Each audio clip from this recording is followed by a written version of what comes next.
All right, ladies and gentlemen, this will be a video where I will be going over all of the questions for the Medieval Europe question set. This question set's been available since week 1 on Edsby. It was attached to a 12-minute video. Most of you have taken it. Some of you have taken it many times, and maybe you're having difficulty getting those last few questions correct.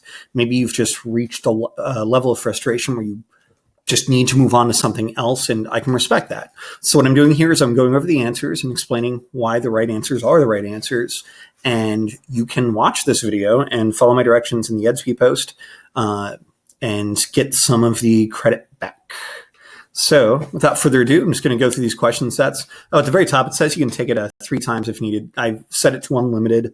But again, this video is for folks who, let's say they're stuck at 6 out of 12 or however many it is. I think it's 12 questions. Yeah. If you're stuck at like 8 out of 12 and you just can't quite get those last few right, this will let you get those points back without having to just keep throwing yourself at the questions. So question number 1 says, who is the ruler who legalized Christianity in the empire? And the correct choice is going to be Constantine. And we should remember that from the third 9 weeks. The other ones mentioned here, Diocletian was the one who divided East and West. Charlemagne is the first Holy Roman Emperor. That's our father of Europe character person, I should say, that we've been studying throughout the past few weeks.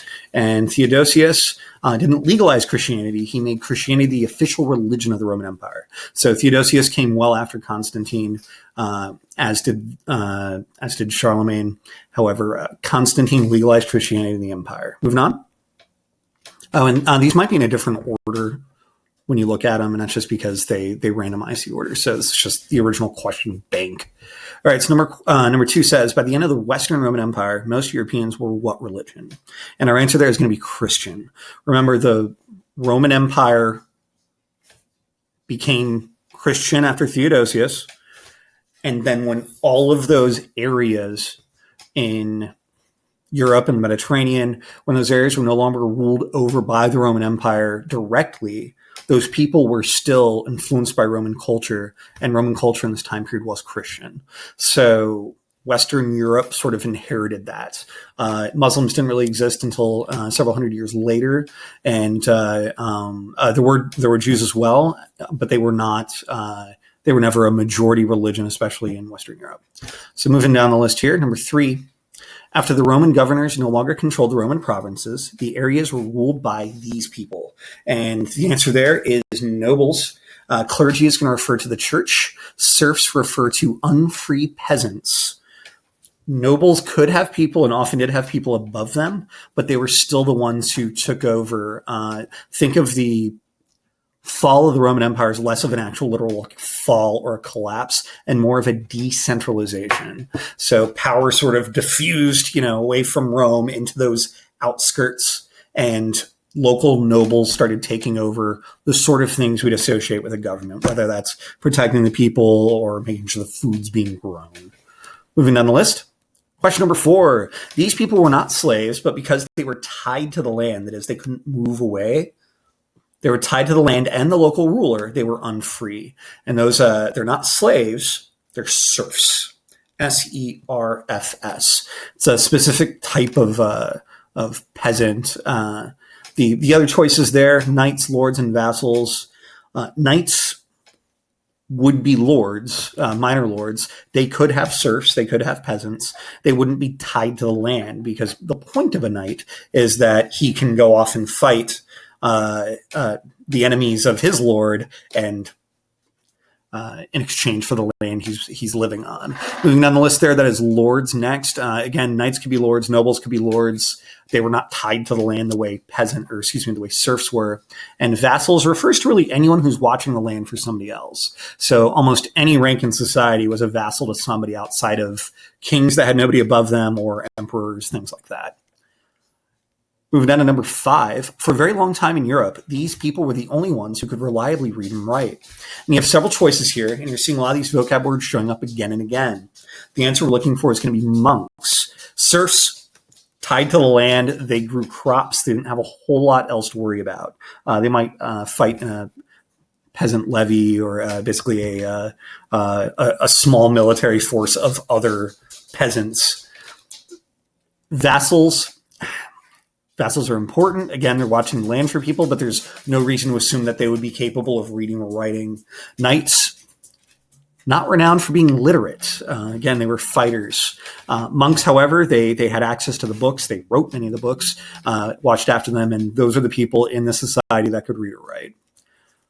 So the next question is number 6. This ruler began to consolidate land from various nobles and was known as the father of Europe. And I mentioned it before, and it is Charlemagne. I threw in Constantine here as a distractor because it's another important C name. All of these people are important. Charlemagne was the one who had those educational reforms. Charlemagne was able to collect a lot of land, conquer a lot of people, and that Holy Roman Empire that he founded lived on for a very long time, but the actual kingdom of the Franks did not live as long. And if you do have further questions about that, you can always email me, but you could also look at the first Atlas assignment that we did where we talked about the early kingdoms of medieval Europe. Next question, number 7. What is one thing Muslim rulers did better than their European counterparts? And you can read your distractors there: fight for freedom, reward slaves, trade goods and services. The correct answer, though, is that they kept records and invented things. We tend to refer to this time period, or rather historians used to, but do not any longer, refer to this time period as a dark age. And it's easy to sort of think like, hey, this empire that we like to learn about, the Roman Empire, it went away. And so people were just kind of left to their own devices and there wasn't a lot of learning going on. And while that's true, it isn't really a dark age because other parts of the Mediterranean were still learning and building culture and doing all these things that we associate with not being a dark age. Let's move down the list here. Question 8 says, why did the church begin the Crusades? And you have 4 choices here. Taking back the Holy Lands, that is the purpose. And when we use the word crusade nowadays, it can mean different things. When we say crusade, we might be talking about a metaphorical crusade, like we're crusading against illiteracy, or Anthony Fauci's leading a crusade against COVID-19, something like that. Back then, it literally meant get your sword and let's go over there and take land back from people who don't have the same religion as us. So why did the church begin the Crusades? To take back the Holy Lands, which were mostly being administered by Muslims. And the land is holy for them too. So several wars were fought over this time period for that. The other distractors there, this wasn't really about giving food or shelter to the poor. It wasn't about reducing the Pope's power. If anything, the Pope was able to command huge numbers of soldiers from all across Europe to go to the Mediterranean to fight, or the Eastern Mediterranean. And to avoid the Black Plague, the actual opposite of that happened. A lot of the Crusaders came back with, culture and diseases like the Black Plague. Moving down the list, number 9 says, what civilization do we most associate with the concept of rule of law? I've given you 4 choices there. I want Rome to stick out in your brain. Mali, Carthage, Egypt, sure. When we talk about rule of law, though, the county really wants you to kind of get the idea of associating that with Rome. And so we think about the 12 tables, some things we talked about during the third 9 weeks. When you think rule of law, and we have a society, 21st century American society is based on rule of law. The laws are written down. There's an entire, court ecosystem that enforces them and adjudicates them and all that good stuff. So Rome is who we associate with rule of law, and that's who most directly inspired the American founders and framers. Number 10, when was the Magna Carta, the Great Charter, drafted? Not a big fan of dates questions, but it is kind of important to set up a rough timeline of what's going on here. So this is going to be 1215. Those other dates, 1047 is going to be before the Norman conquest of England. There aren't really Norman kings of England yet in this time period. 1310 and 1349 are going to be much later. 1349 is going to be most associated with spread of the Black Plague. 1310 is going to be one of the later Crusades.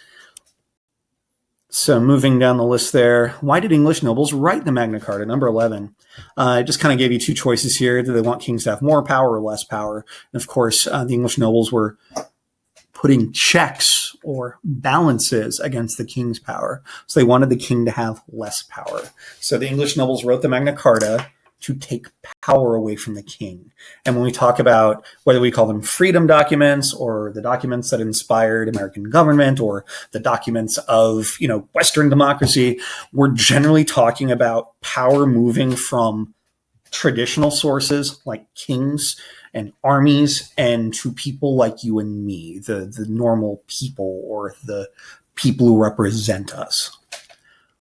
And I think it's the last question here, number 12. What are 2 documents that were inspired by the Magna Carta? And I ask you to choose the 2 correct choices. Your choices here that are correct are going to be the Constitution and the Mayflower Compact. That is not an exhaustive list, though. The English Bill of Rights was also a big part, or was inspired by the Magna Carta. Our own Bill of Rights, which is the first 10 amendments of the U.S. Constitution, also inspired by the Magna Carta. Any sort of legal documents that show government as this sort of agreement between 2 groups of differing power levels and what each group is allowed to do within the confines of the law, that's going to be inspired by the Magna Carta, even if it doesn't explicitly mention it. The Seneca Falls Convention, that's a 19th century literally convention, a meeting about women's rights. They did write some documents there, but I just kind of wanted to throw a distractor out for you. Last one, Great Society, that was a mid 20th century program of the Johnson administration. So those would be more difficult, I think, to connect directly to the Magna Carta. But just remember that when we're thinking Magna Carta for us in 6th grade world history, that's going to be sort of the start of this going on 800 plus years process of coming to agreements about how power will be wielded between authority and the people, if you will. So that will be the conclusion of these 12 questions. I am not going to go back and heavily edit this. So please, if I gave specific instructions on the Edsby post about how you can get credit back for going over these questions, please follow directions in that post. I hope this has helped those of you who are having issues, and maybe if nothing else, could serve as a nice review as we go to the end of the 9 weeks here. So have a wonderful and safe weekend, or rest of your weekend, and I will see you guys in the next video.